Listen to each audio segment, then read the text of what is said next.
पाहिजे.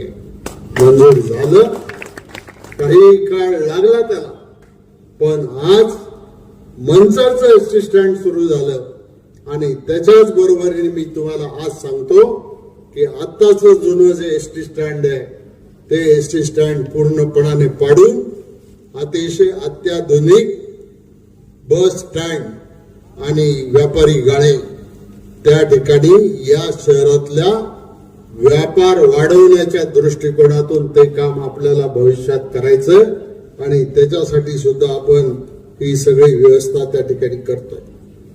बाकीच्या नुसतं गावापुरतं बोलून चालणार नाही. मंचरला एवढ्या वाड्या वस्त्या आहेत, त्या वाड्या वस्त्यांच्या पर्यंत आम्हाला जायचंय.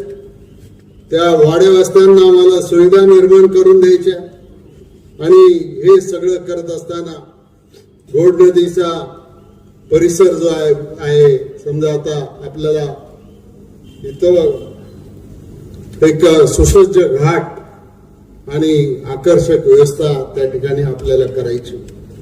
हे सगळं काम करायचं. सोलरचे दिवे आपल्याला लावायचे.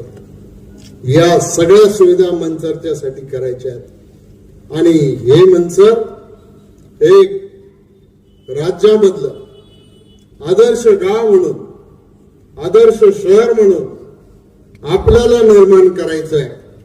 आणि हे निर्माण करत असताना या शहरात राहणारे सगळ्या जाती धर्माचे लोक हे एकत्र कसे येतील, वाटेल त्या परिस्थितीमध्ये समाजा